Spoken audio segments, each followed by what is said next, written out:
రాష్ట్ర ప్రభుత్వం అవమానపరిచే విధంగా ప్రవర్తిస్తుందని చెప్పి మీడియాతో మాట్లాడారు. ఇప్పుడు ఇష్యూస్ మీద సమాధానం కేంద్ర ప్రభుత్వం చెప్పలేకపోతే ఇట్లాంటి డైవర్షనరీ టాక్టిక్స్ అంటారు వీళ్ళు. ఎవరు అవమానించారండి? ఎందుకు అవమానించారు? ఎవరు అవమానించారు? ఎక్కడ అవమానించిన మేము వారిని చెప్పండి. మీరు ఎక్కడ అవమానించిన వారిని? ఎక్కడ అవమానం జరిగింది వారికి? ఎందుకు జరిగింది అనుకుంటున్నారు వారు? అసలు మాకు గవర్నర్తో మాకెందుకు పంచాయతీ ఉంటుంది? అసలు గవర్నర్ వ్యవస్థతో మాకు ఎంత గౌరవం ఉండాలో అంత గౌరవం ఉంది. వారికి ఎక్కడ అవమానం జరిగింది అసలు చెప్తే మేము కూడా వింటాం, అర్థం చేసుకుంటాం. గవర్నర్గా వ్యవహరిస్తే తప్పకుండా గౌరవిస్తాము. ఎక్కడ వారి గౌరవానికి భంగం వాటిల్లే విధంగా మేము చేయలేదే. వారు ఎందుకు ఊహించుకుంటున్నారో, ఎందుకు మాట్లాడుతున్నారో నేను ఇంకోటి కూడా అడుగుతా ఉన్నాను. వారు నిన్న మాట్లాడుతూ కౌశిక్ రెడ్డి ఎమ్మెల్సీ విషయంలో నేను అభ్యంతర పెట్టినందుకు నన్ను అవమానిస్తారా అని అడుగుతున్నారు.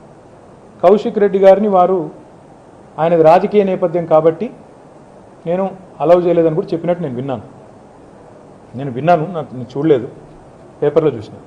మరి నేను అడుగుతా ఉన్నా బ్రదర్, గవర్నర్ కావడానికేమో రాజకీయ నాయకులు కావచ్చట. ఆమె నిన్న మొన్నటిదాకా గవర్నర్ అయ్యింది. ఆమె ఎవరు? భారతీయ జనతా పార్టీ తమిళనాడు పార్టీ అధ్యక్షురాలు. మరి గవర్నర్ అయితేందుకేమో రాజకీయ నేపథ్యం అడ్డం రాదు, ఎమ్మెల్సీ అయితే అడ్డం వస్తుందా? మాట్లాడే ముందు గవర్నర్ గారు వారంటే మాకు చాలా గౌరవం ఉంది, రాజ్యాంగ వ్యవస్థల పట్ల గౌరవం ఉంది. నరసింహన్ గారు ఉన్నప్పుడు మాకు ఏ పంచాయతీ లేదు. మరి వీరితో మాకు ఎందుకు ఉంటుంది పంచాయతీ? వారు ఎందుకు ఊహించుకుంటున్నారు? కానీ వారు కూడా ఆలోచించుకోవాలి మాట్లాడే ముందు. ఏ రకంగా వారు ఆ రకంగా రియాక్ట్ అవుతున్నారు, ఎందుకు రియాక్ట్ అవుతున్నారు? గవర్నర్ వ్యవస్థను మేము ఎక్కడ అవమానపరిచినాము? రాజ్యాంగబద్ధంగా పోతున్నాము. రాజ్యాంగంలో స్పష్టంగా రాసి ఉంది, శాసనసభ సమావేశాలు మొట్టమొదటిసారి ఒక సంవత్సరంలో జరిగినప్పుడు గవర్నర్ ప్రసంగం ఉండాలని ఉంది. అది మొదటి సమావేశం కాదు, సమావేశం సైనడై అయింది, ప్రోరోగ్ కాలేదు. కాబట్టి గవర్నర్ ప్రసంగం లేదు. దాని వారు అవమానం కింద దాన్ని వారు చూసుకుంటే మేం చేయగలిగిందే ఉంటుంది. రాజ్యాంగం అట్లా రాసింది రాజ్యాంగంలో. కాబట్టి వారు మాట్లాడే ముందు వారు కూడా ఆలోచించుకుని మాట్లాడితే మంచిది. అంటే గవర్నర్ గారు చేసిన దాంట్లో ఒక మానవీయ కోణం ఉన్నది. మిగతా పరిపాలనకు సంబంధించిన అంశాల మీద భిన్నాభిప్రాయాలు ఉన్నా, గవర్నర్ గారు తల్లి చనిపోయినప్పుడు ముఖ్యమంత్రి గారు ఆ కుటుంబాన్ని పరామర్శించడం అనేది ఒక సాంప్రదాయం.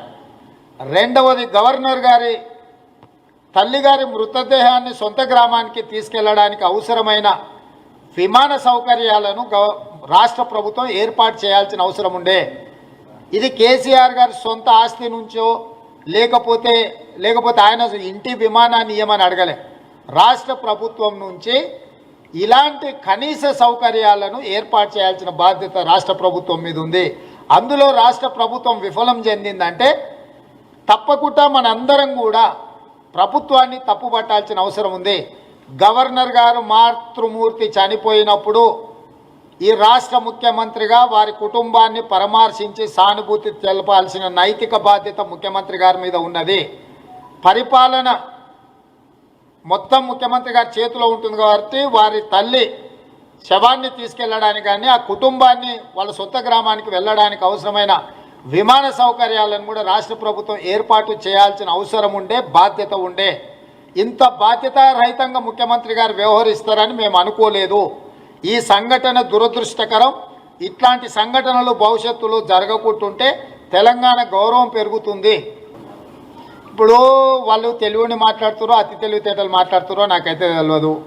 ఈ దేశానికి రాష్ట్రపతి Ramnath Kovind Bharatiya Janata party SC department అధ్యక్షుడు, ఉపరాష్ట్రపతి వెంకయ్య నాయుడు భారతీయ జనతా పార్టీ అధ్యక్షుడే.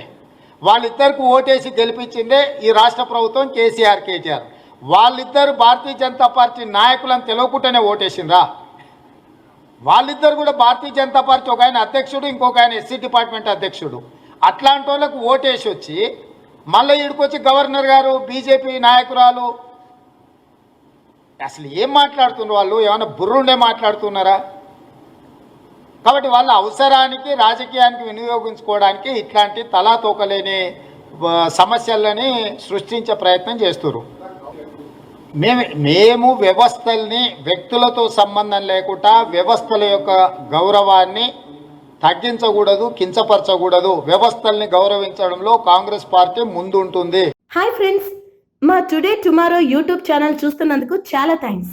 మరిన్ని లేటెస్ట్ వీడియోస్ కోసం వెంటనే సబ్స్క్రైబ్ చేయండి. అలాగే ఈ బెల్ ని కూడా రింగ్ చేసేయండి. మా నోటిఫికేషన్స్ అన్ని మీ మొబైల్లో వస్తాయి. అలాగే మా వీడియోస్ మీకు నచ్చితే లైక్ చేయండి, షేర్ చేయండి, నచ్చకపోతే కామెంట్ చేయండి.